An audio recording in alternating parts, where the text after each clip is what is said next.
Okay, everyone, welcome to this month's Making Mitigation Work webinar series. We're so grateful to have you all here today. And as has become our tradition, to those who are logged on, if you could please take to the chat box and share where you are logging in from today. My name is Lori Peak, and I am joining from Boulder, Colorado, where I am the director of the Natural Hazard Center at the University of Colorado Boulder. And it is an honor and a pleasure to welcome you to this month's Making Mitigation Work webinar series, which is made possible with the support of the Federal Emergency Management Agency and the National Science Foundation. We are so grateful you are here with us. Before diving in today, just wanted to remind everyone that we do record all of these webinar series, and then we post the caption recordings on the hazards.colorado.edu website. And so please do visit the website and you can access the recording from today's webinar, as well as more than about 24 recordings from the past couple of years that are up there on the Hazard Center website. Also, please know that you are welcome to use either the chat or the Q&A box if you have a comment, a question that you would like to share with today's presenters. And you can put those questions or comments into the chat or Q&A box at any point throughout today's presentation. The presenters will go through the presentation first, and then we'll use any remaining time for the questions that have been placed up in the Q&A or chat box. We are able to offer one contact hour towards your emergency management training certification, thanks to a partnership with the International Association of Emergency Managers. And so please do reach out to Katie Murphy, the wonderful Katie Murphy, at hazctr@colorado.edu. And this information is all up on our website under the trainings tab as well, so you can receive your certificate of attendance. And Katie is dropping that information in the chat right now as well. So without further ado, I am so excited to introduce today's topic and today's speakers, which literally hits very, very close to home, but is of great national and really, I think, even international significance in terms of the information that is going to be shared related to planning for hazards. And so sort of the big question that's driving today's webinar is one of the big questions that drives perhaps all of the webinars in this series, which is, what can individuals, community leaders, and others do to mitigate hazards risk in this context in which we are living today? And so as you're going to hear about today, the focus is really going to be on land use planning and tools such as building codes and zoning, and the roles that these land use planning codes can play in lessening exposure, lessening vulnerability to the rising natural hazards, threats, and exposures across various communities. And so we're going to specifically hear about the Planning for Hazards website and guide. And specifically, we are going to hear from an extraordinary team that has been leading this effort that has really become an extraordinary effort involving government officials, academic stakeholders, and other partners across various sectors, as you're going to hear about today. But we're going to have the gift for hearing from Ann Miller from the Colorado Department of Local Affairs, Andy Rumbach, who has recently joined the Urban Institute, and Dale Case from Boulder County Community Planning and Permitting Department. And so we're going to stop my screen share right now so Andy can go ahead and get his slides up. And while Andy is getting the slides ready for the presentation team, Katie is going to put a poll question up on the screen for all of the webinar participants out there, because our presenters today wanted to understand more about the category or categories that best represent where you work. So let's just take a minute and respond to this poll. Then I'll share the results from the poll, and then we'll turn it over to our esteemed presenters.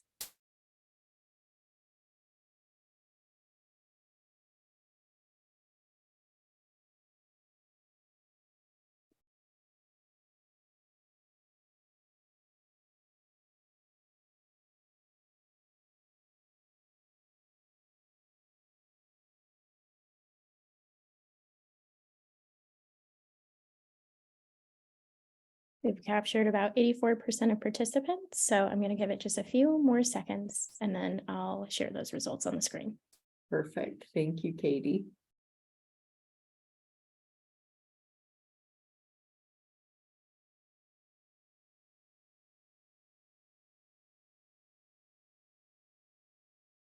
Okay. Okay, so it looks like about 1/5 of you are from academic institutions today, about 4% from intergovernmental organizations, about 1/4 from federal or national government. And so shout out to our partners at FEMA and beyond who are on here today. About 5% from state government, about 20% from local government. So Dale Case, I'm going to attribute that to your great outreach today. And then we have about 21% from the private sector as well. And so what a wonderful turnout and what a wonderful way to launch this presentation today, because the diversity of sectors and organizations that are represented here, I think in many ways are indicative of the inclusive process and inclusive stakeholder engagement that the presentation team is going to share with you today, in part about how they built this website and guide.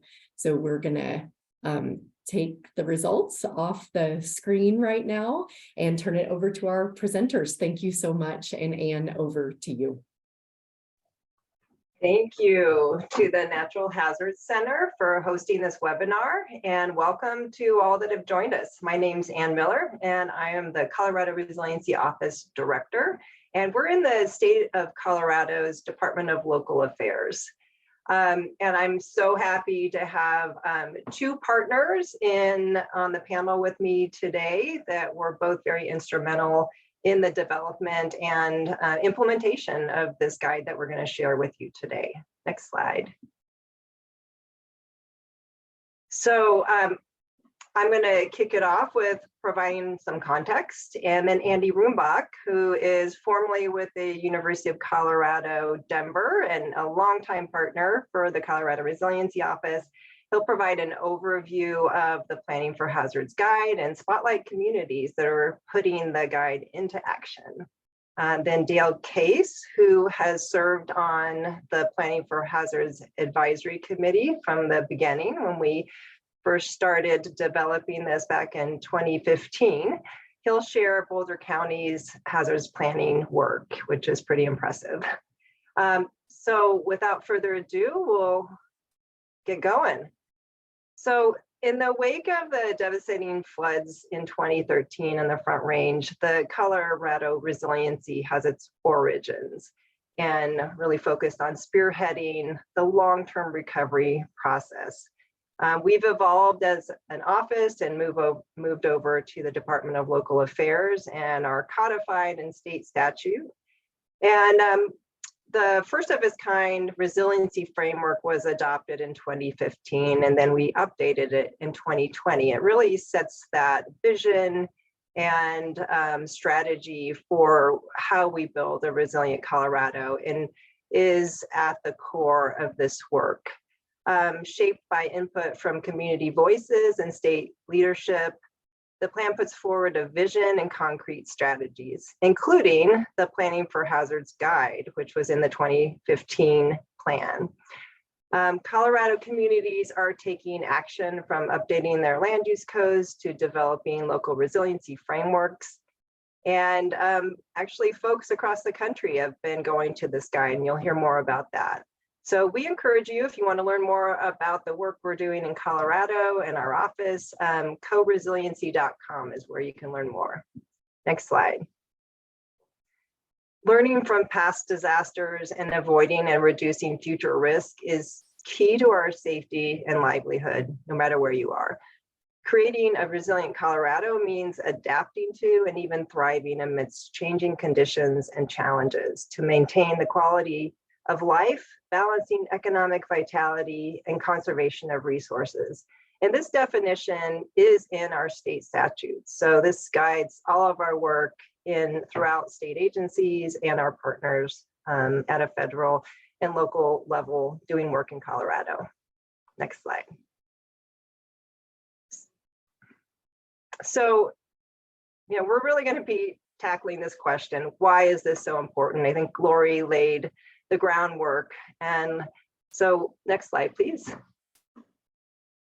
So Colorado, like most all states, are, we're growing in population, and how we grow matters and will shape the long-term economic, social, and environmental health of Colorado and its communities. Like so many states across the nation, we are no stranger to hazards. As I mentioned, the 2013 floods alone resulted in 10 lives lost, 1,800 homes destroyed, and close to $4 billion in damages. In 2020, in the midst of a global pandemic, Colorado experienced our 3 largest wildfires. And at the end of 2021, we experienced our most destructive wildfire, the Marshall Fire in Boulder County, that destroyed 1,084 homes. And Dale Case is from Boulder County, so he has a lot of experience, unfortunately, with disaster recovery and planning for hazards. So we'll hear more from him.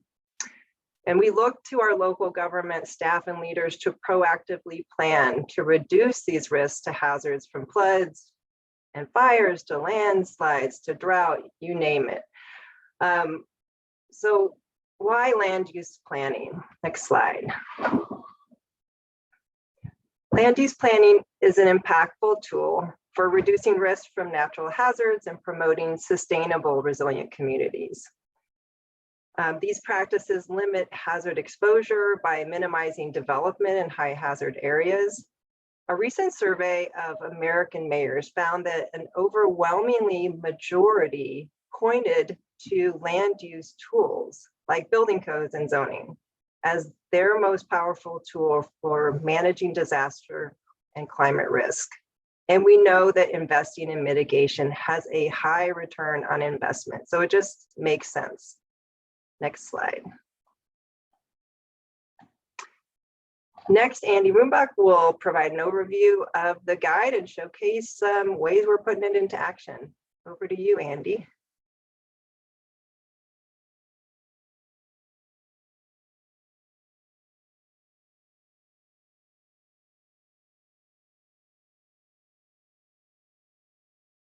Oh, Andy, I can see you are talking and you are not muted, but I can't hear you. I don't know if there's a speaker.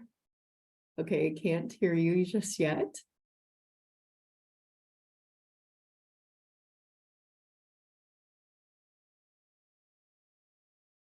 No, not yet. Not yet.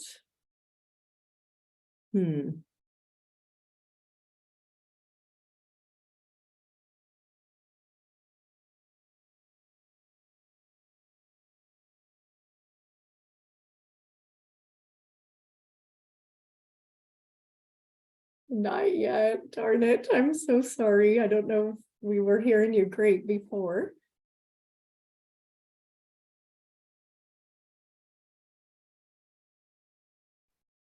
How about now? Ah, perfect. And I have no idea what has happening, but that's okay. That you sound great. And I never panic when there are a bunch of disaster experts on the call, because I know resilience through redundancy and knew you would figure it out. So, okay, perfect. We did lose your slide share. We'll go back to if that. you could bring those back up, and I'll let you know when they're in full screen. Perfect. Back in full screen and back over to you. And Anne, thanks for that great context setting. And Andy, thank you for following on. Thank you. And Lori, you can edit that in post.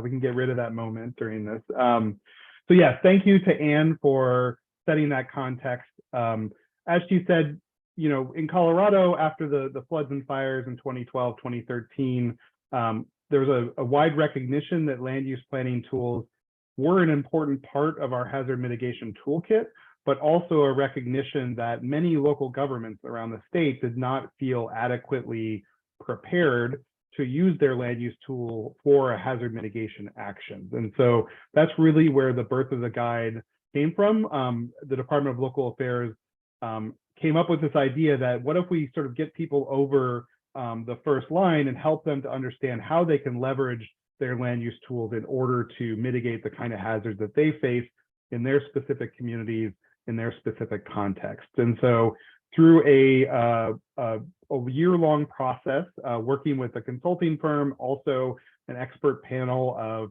emergency managers, local elected officials, hazard experts from all around the state, we designed and developed the land use, or the planning for hazards land use solutions for Colorado guide, which I would say up front is actually helpful for communities everywhere in the United States. Many of these tools are as familiar in Nebraska and Kentucky as they are in Colorado. And so I don't want you to feel like this is constrained to Colorado. This is really a national resource that I hope you'll share with your communities. And so a couple points about the guide itself. We designed it to speak to multiple audiences. We wanted it to speak to the local administrator in a small town in Western Colorado who was a part-time planner, but also maybe a part-time communications person, but also to an experienced land use planner like Dale Case will speak later. And so it's designed to speak to multiple audiences.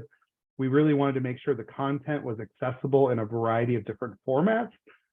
We made it both a printed guide, but also an online and a website. And so again, a lot of different entry points and a lot of different flexibility into the design of the guide itself. The guide has a number of different sections. There's an introduction sort of talking about what we've introduced here today. There's a planning framework that helps communities think through if they want to go through a planning process to incorporate hazards, what would that look like? It walks them through the HIRA process to really think about where are their hazards, what are the assets potentially at risk, how can we do a risk assessment, and includes a lot of different tools that are specific to Colorado to grab different kind of hazards data, for example. And then the real meat of the guide are these different planning tools and strategies. This is a compendium of over 35 different land use tools, specifically discussed in a way that describes how they can be applied to a hazards context and used to reduce hazard exposure and losses. It covers all of the major the hazards that we experience in Colorado, which is, as Anne said, a lot, everything from avalanches and hazardous materials to wildfires and floods.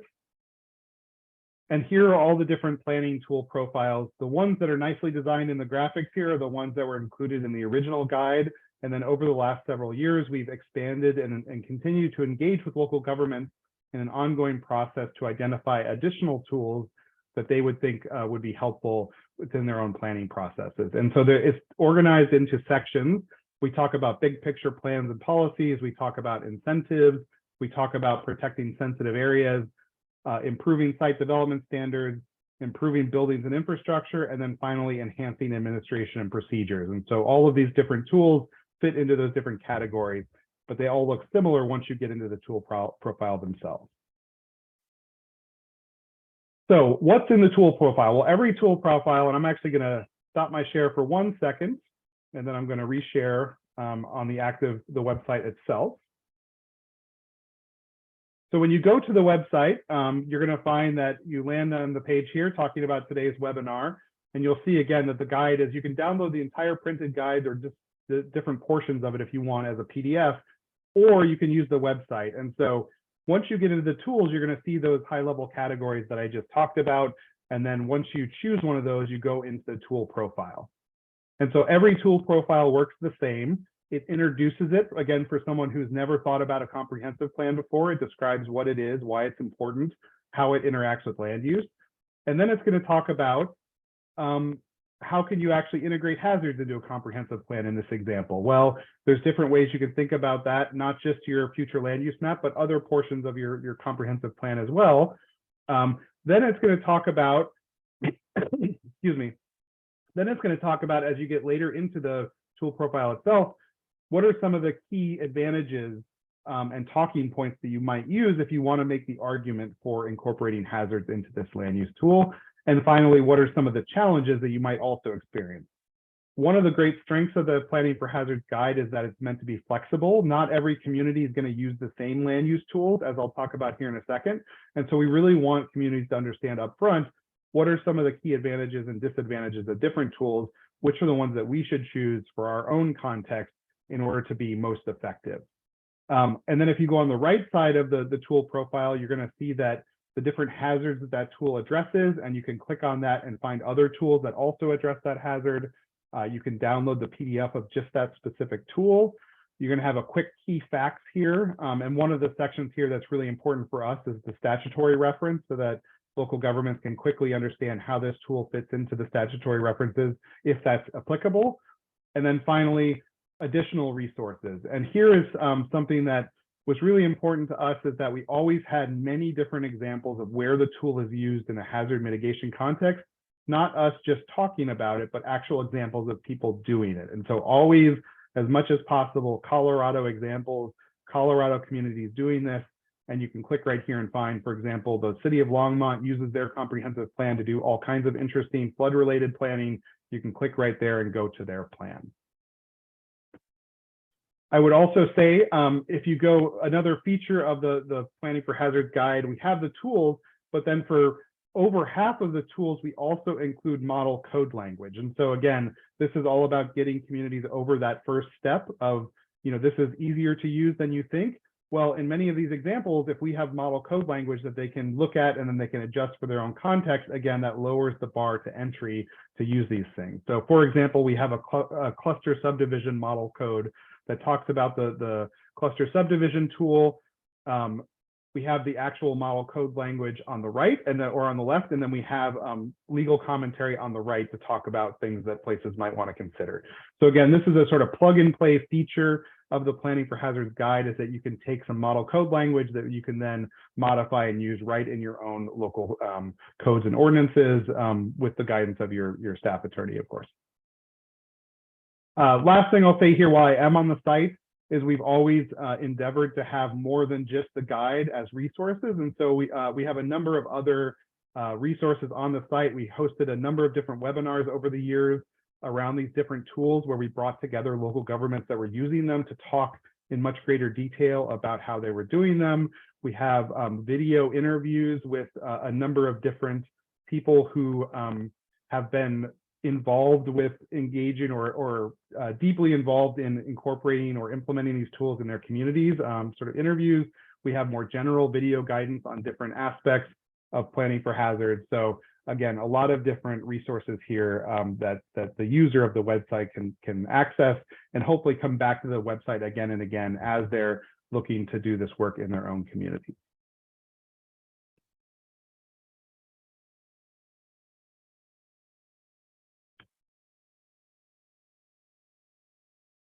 Okay, so the second section I'm going to talk about briefly is putting the guide into action. Again, from the very beginning, we were wary of just putting a tool out into the world and saying that that was enough. That was not our goal. Our goal is to have this tool actually be picked up and used by communities and put into practice. And so through a number of different efforts over the last 6 or 7 years, we've been able to support communities in doing this work. And when I say we, I'm really talking about the Department of Local Affairs.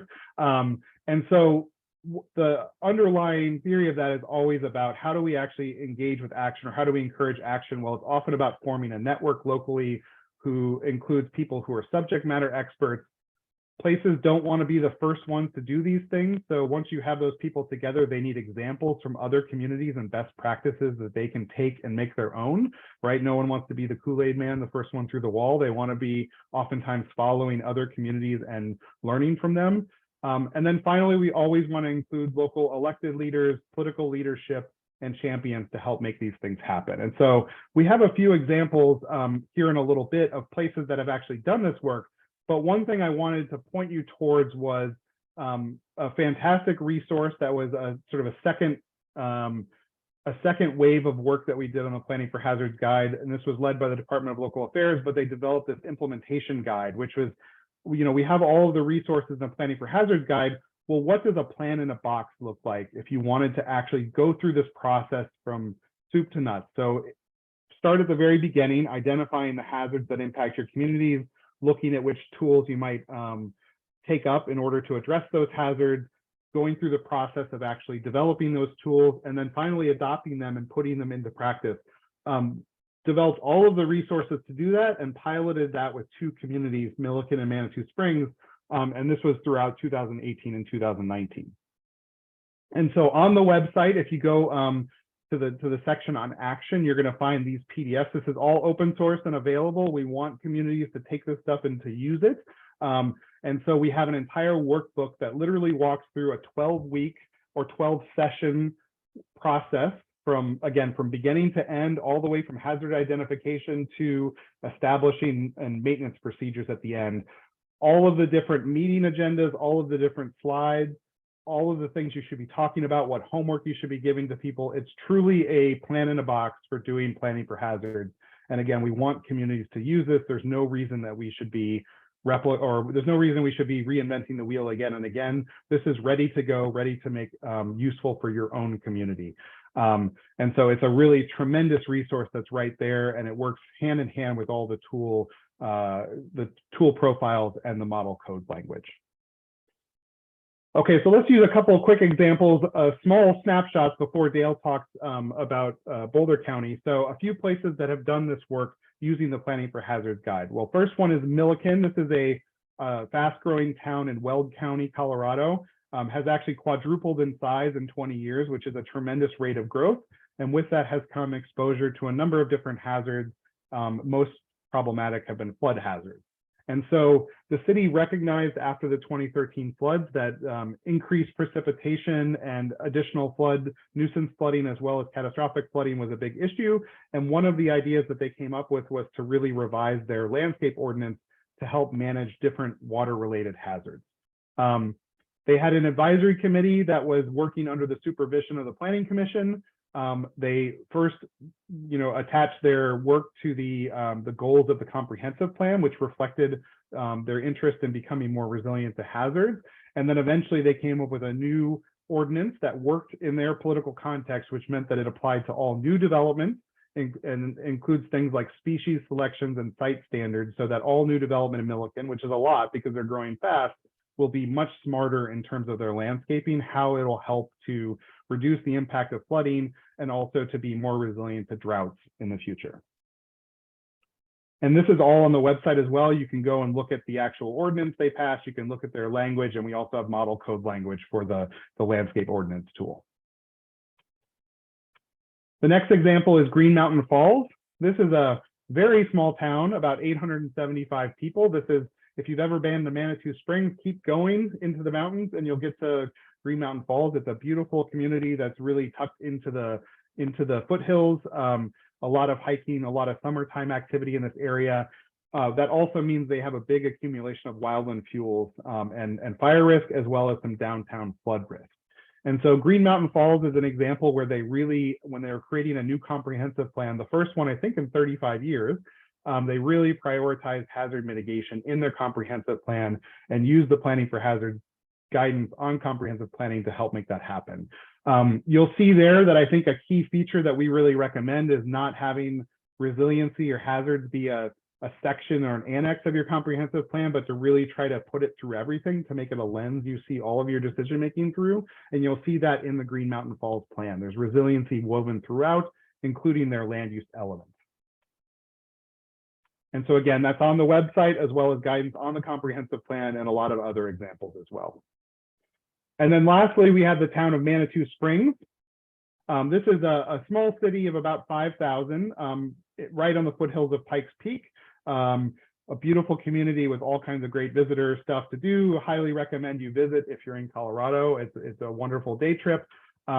They had suffered multiple disasters in 2012 through 2015. Probably most impactful was the Waldo Canyon fire, which was just outside of Manitou Springs and led to all kinds of additional flooding because of the burn scar just above the city. And so they did a lot of stuff over the last 10 years related to hazard mitigation, including doing a joint comprehensive plan and hazard mitigation plan update, which is a real best practice that FEMA features on their website. And part of that is focused on an entire development code update focused on hazards. They, at first, were actually looking at another tool, which was the site-specific hazard assessment that we have on the website, but they decided over time that it was actually too technically difficult to implement within the context of their capacity. And so very much in the spirit of planning for hazards, they reached out and grabbed a different tool that was better for their context, and ultimately did this more general code update that reflected some of the same principles. And again, go look at that on the website, go look at the actual code changes they made, and you can use their code language or the general code language you have there to help guide your own work. And ultimately, they focused on subdivision regulations and their zoning code to better reflect both wildfire and flood risk. So those are 3 small examples. And now I'm going to pass it over to our next speaker, who's Dale Case. Before I do that, though, last thing I'm going to say, as my share screen crashes, but I'm going to go here real quick again. Last thing I'll say is one of the additional implementation things, and this is not at a local level, but at a national level. Just last year, we had approved a FEMA certified training course, an 8-hour course, classroom-based course in person that you can take that's focused on the guide and walks participants all the way through why land use planning is important for hazards, all the way through selecting tools for a community. You can request that training from the National Disaster Preparedness Training Center. If you want to bring this 8-hour experience into your communities free of charge, you can organize that through your state training officer, and that's brand new. You could be one of the first communities to have that as one of your trainings, and includes all kinds of continuing education credits as well. Okay, off to you, Dale. All right, thanks so much, Andy. And I hope everybody can hear me. And you can go to the next slide, Andy. Really a lot of appreciation for the work of the state and Anne and Andy for helping champion this effort on the Planning for Hazards Guide. It is a great tool. And I think being involved in it from the beginning, really, the richness of the conversation makes the process and the results so much better. There's that shared learning aspect of coming together and working on these things and hearing other people's experiences and what works. So I'm going to share a little bit about Boulder County's experience over time and how we've dealt with hazard planning and that as we move forward. Boulder County, for those who don't know, it's about 725 square miles. You can see the picture on the right, the map.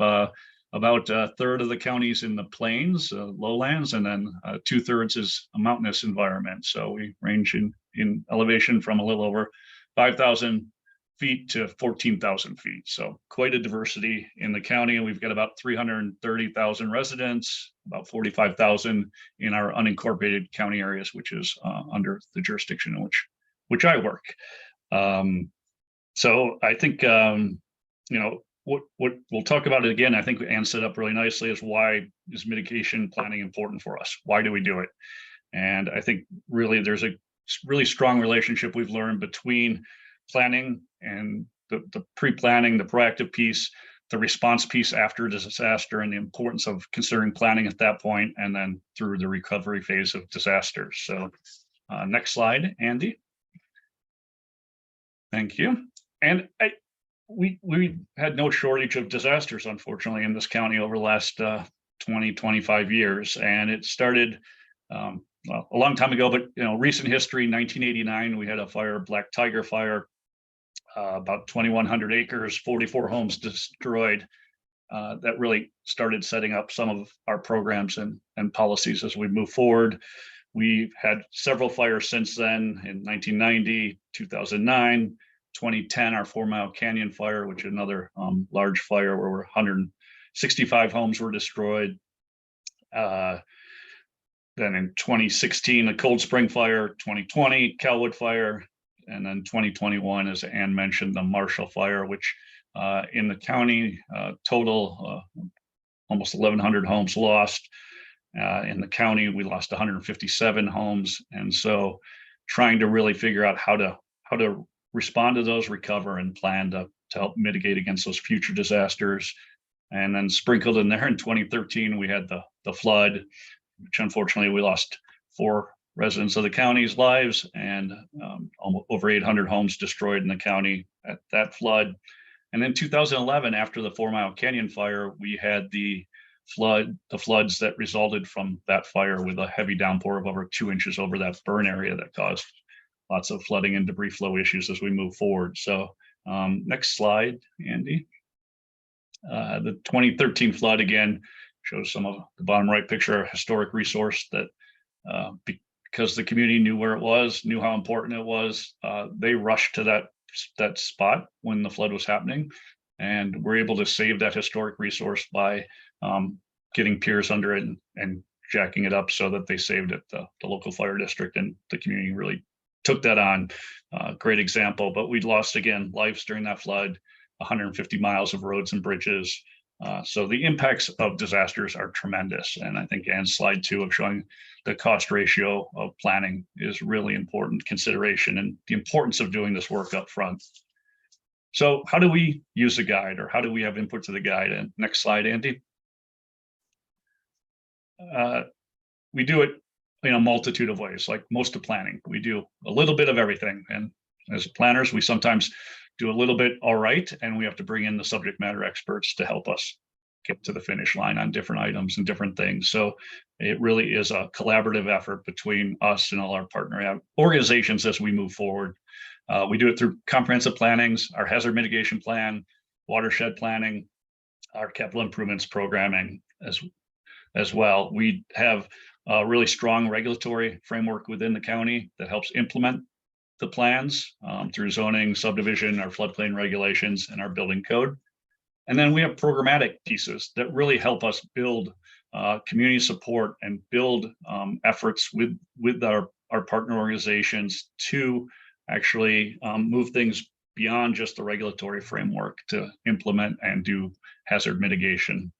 Next slide, Andy. So from the planning standpoint, what do we have in the county? We do have a strong background in our goals and policies of our natural hazard element to our comprehensive plan. And we've had these for a long time, and we use them all the time. It's a plan that does not at all sit on the shelf. Our planners use it every day in evaluating development and as we develop programs. So the first policy, the first bullet there you see, again, talks to something I think that Ann spoke to, is you want to reduce as much as possible the hazard to mitigate. And that's sometimes trying to eliminate that, keep that development out of those hazard areas. And so new development that comes through our door for reviews, anything like that, we really work hard to make sure we locate it outside the hazard areas as much as possible, and then implement mitigation measures to mitigate hazards where it may not be possible to fully mitigate a hazard based on location. And then the second bullet is the one I think most planners and a lot of us struggle with, is how do we deal with existing areas, existing developed areas, and how do we implement policies and things to really help mitigate the risk for those folks? We don't have the same tools, we don't have the same powers we do as when new development comes in. So it's a really important goals, and really important that we keep that in a framework. Next slide, please, Andy. And then I think when we look at planning, you look at planning very holistically. And what we've got is a bunch of other goals in our comprehensive plan that really do play into hazard mitigation planning. They're not directly related to hazard mitigation, but they all apply in that same way. When you're mapping out environmental conservation areas or riparian areas, often those align and are closely related to your floodplain areas and your debris flow areas and other hazard areas. And then the red bullet at the bottom is a big piece of our county is we have a strong goal and policy impetus in our plan to direct growth into the cities. So we do not do new subdivisions in the county. We haven't approved a new subdivision in our mountainous areas of the county since 1972. We direct that growth to where it can be accommodated by services to help prevent urban sprawl, but it also lessens the probability and the amount of development that's out there in the rural areas that would be subject to a lot of these hazards. So it's a really important piece to kind of understand the interrelatedness of all your different issues as you move forward. Next slide, Andy. And so in Boulder County, this is our open space map. The gray areas, and hopefully you can see those, they show up all right, are the cities, those jurisdictions where we try to push development. The white areas are those areas in the unincorporated part of the county that are privately owned, that are under the county's jurisdiction. And all that green is open space or federal lands. So a good amount of the county is protected as open space or federal lands, U.S. Forest Service, National Park, a little bit of BLM land. So again, very fortunate that we've got that. Our county open space program really looks, and if you look to the right between sort of the Longmont and Boulder area, in the middle of that map, you'll see a lot of green that's county open space. And a lot of that is targeted at not only agricultural land protection, but it's along some of our creeks and rivers that flow out that are also floodplain hazard areas. So it helps us by having these policies that direct growth into the cities to buy open space and to protect these areas from development so that the floodplains can be floodplains and act as they're supposed to outside those city areas.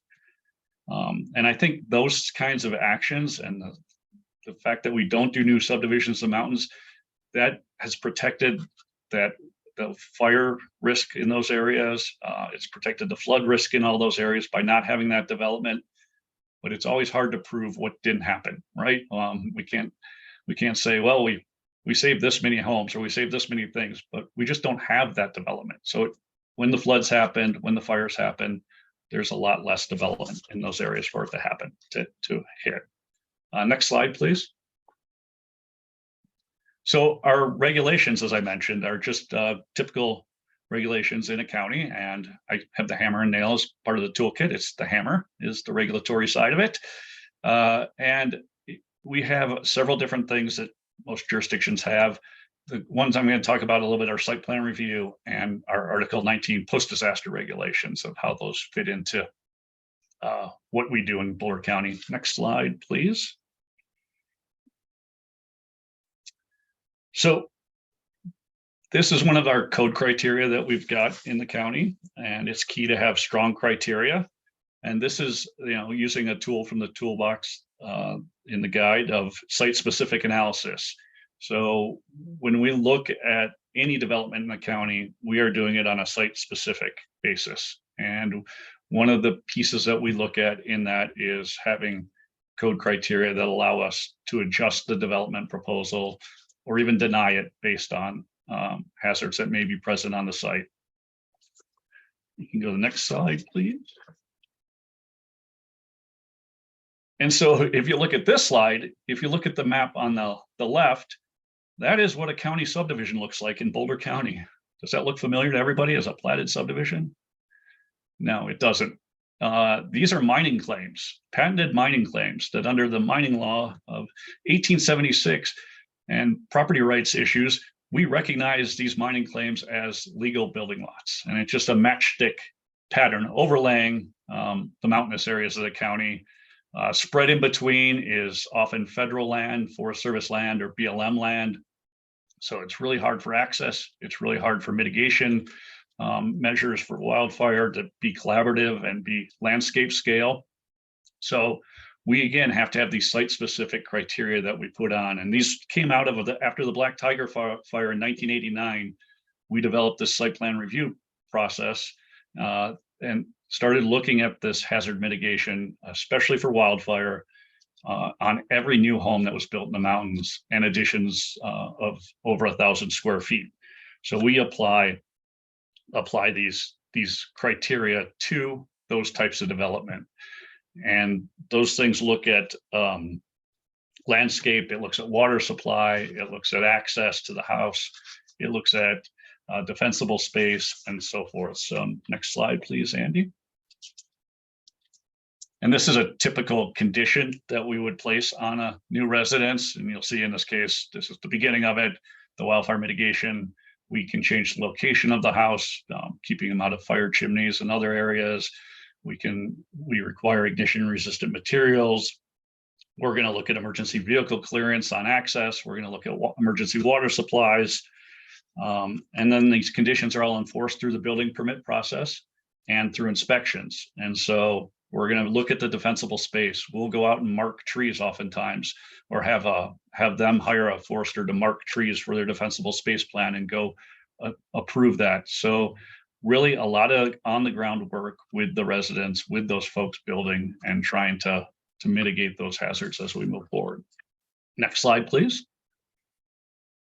And so the other big thing that we've put in place after our disasters in 2010 with the 4 Mile fire was sort of pre-planning our disaster response. and pre-planning how we're going to do our recovery. Because what happens when the disaster hits is everybody's wants to or thinks they're going to rebuild right away, right? They think they're going to be able to get right in and rebuild. Your political pressures, your pressures from your public is really to be able to allow people to do that. And so what we wanted to have in place was, what does it look like? What does rebuilding and what does the process look like? So we have that framework in place. We're not scrambling to get it, put it together, and we can answer people's questions sooner and quicker and help them get through the process to get back into their homes. So pre-planning the disasters has been a really important tool that we've had to rely on too often right now, unfortunately. So each disaster, we amend this chapter of our land use code for the disaster specific regulations. After a fire, the regulations are different than after the flood.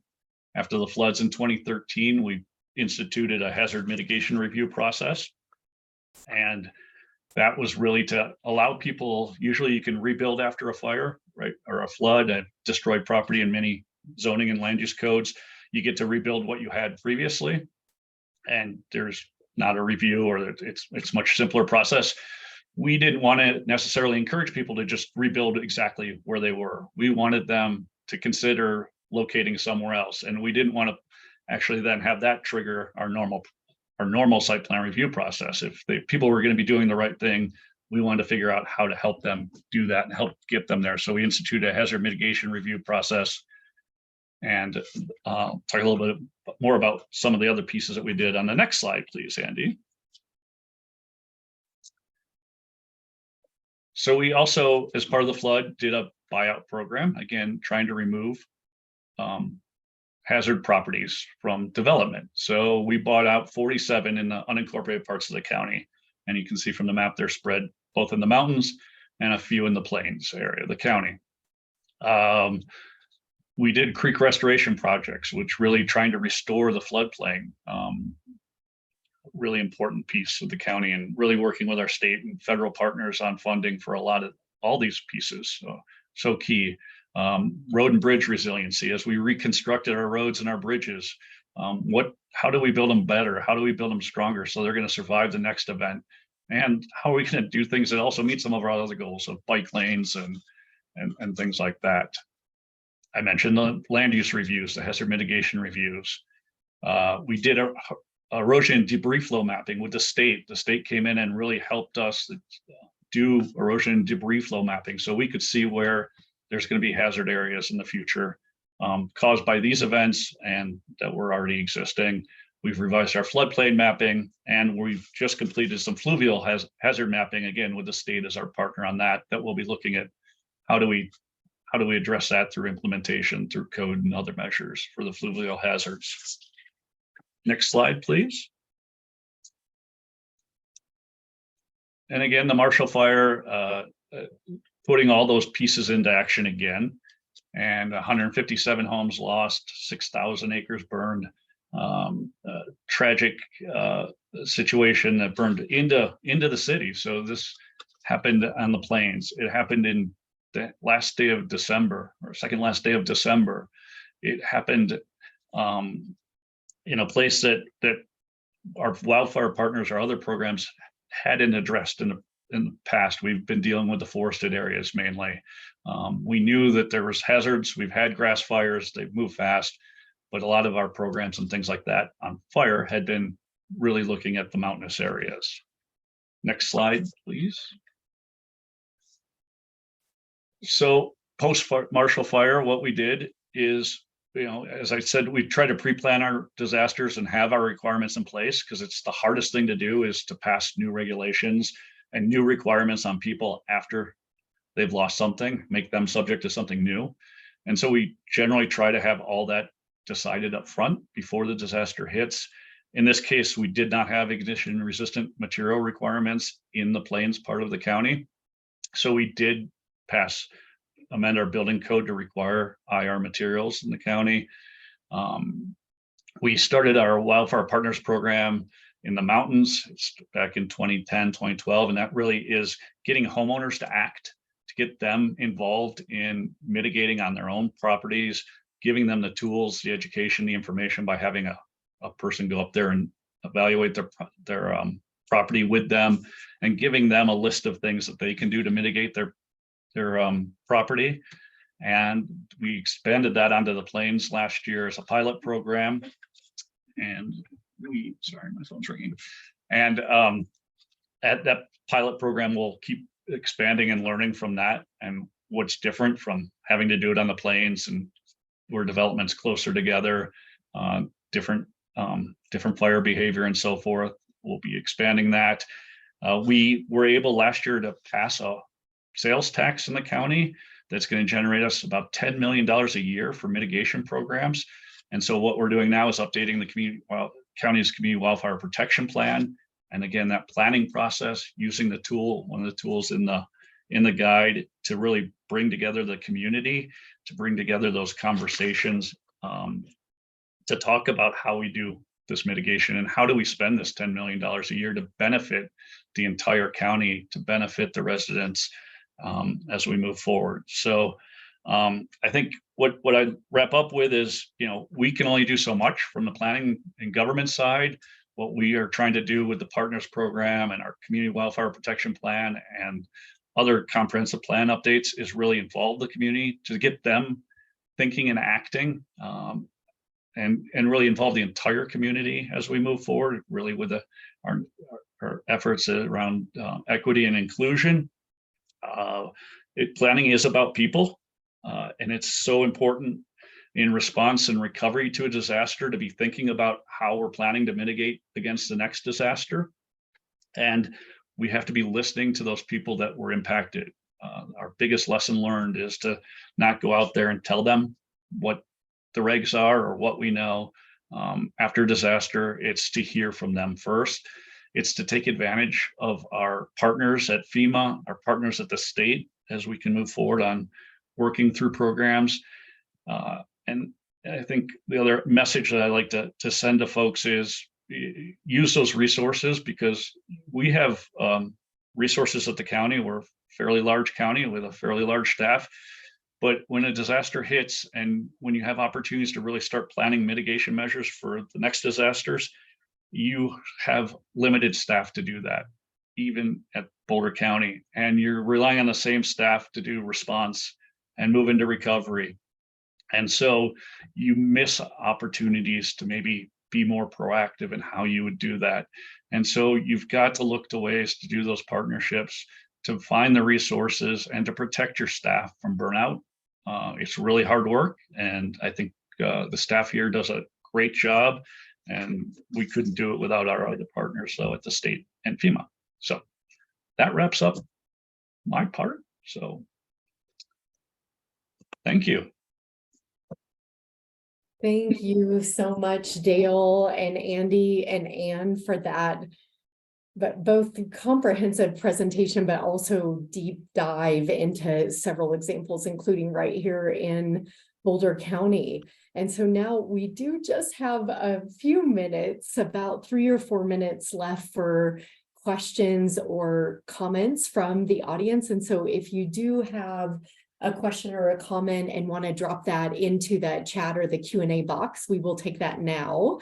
And I'm actually going to start with, I think it's a question for Andy, but maybe Anne or Dale, if you want to weigh in.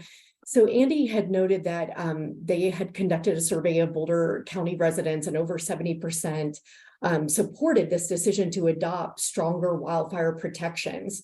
But one of the things that we also saw after the Marshall Fire was local protests against some of the stronger building codes and standards. And it really was this sort of, I think, what we often see after disasters, right? Like this vision and this ideal future state, but then also the reality of 1,000+ people who've lost their homes. They're trying to rebuild. They're fearful about the added costs and so forth. And then I know that future research did show that people were still rebuilding to the higher codes and standards, even though there were those protests. And so I guess I just wonder, what can you share with our audience about, again, that ideal vision, but then the reality, what happens after a disaster when people are trying to rebuild and the issues that can emerge in communities. So I don't know, Dale, it's right here at home, Anne, right here at home, Andy, former home, and also research site. Does anybody have any comments and thoughts on what are the solutions around that? Thank you. I'll just say real briefly and pass it off to Anne. With the Marshall Fire, what our survey research team has been surveying now 3 different waves of people. We found exactly what Dale said, which is that the longer these decisions had been in place, the more comfortable and supportive people were. And so I think we're still parsing the data, but I think people's opposition was about uncertainty more than it was about not supporting the policies. And so to me, that points to the need to act earlier rather than later, just what Dale said. Anne has a lot more experience with many different communities with the same question though, so I'll pass it off to her. No, I think you're right, Andy.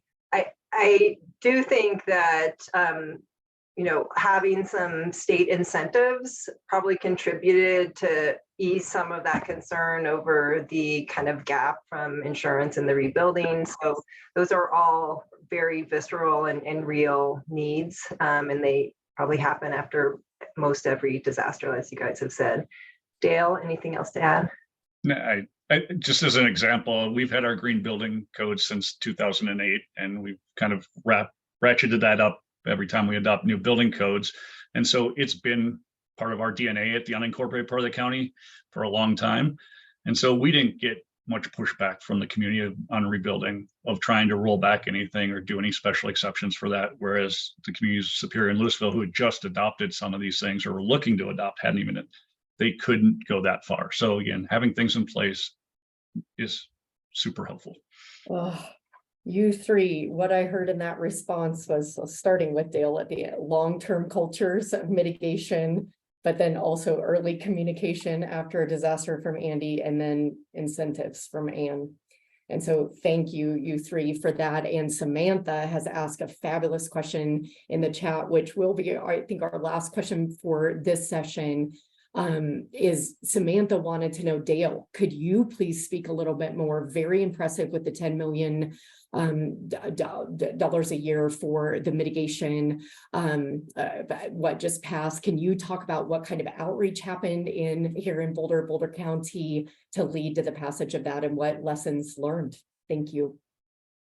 Yeah, really quickly, I think the outreach happened as we did the recovery from the fire of working with a lot of those communities around Marshall to hear from them of what the needs are. It also has been a long-going conversation with our fire districts and with our community in the mountains on what the needs are over the last 12 years of Wildfire Partners program.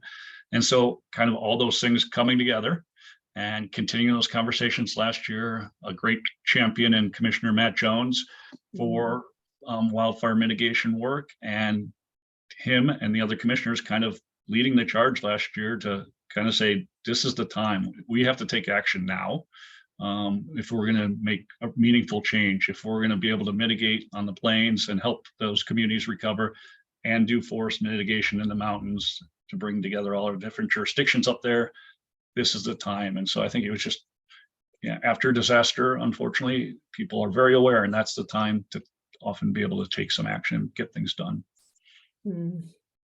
Dale, thank you for that. And thank you to Anne and Andy as well for this extraordinary presentation, which we will get live on the Natural Hazard Center website as soon as possible within the week, so that this can be shared with others. And this resource, the link is in the chat. We will make sure and share that when this goes out as well. So again, a tremendous virtual round of thanks to Anne and Andy and Dale for the presentations today. Also, just a reminder, for those who are seeking continuing education credit for this webinar, please do reach out to Katie Murphy. She'll put the email address in the chat box again, which is hazctr@colorado.edu. Please do sign up for updates through the Hazard Center website at hazards.colorado.edu, so you can learn about future webinars, as well as hopefully join us in July in person for the 48th annual Natural Hazards Workshop.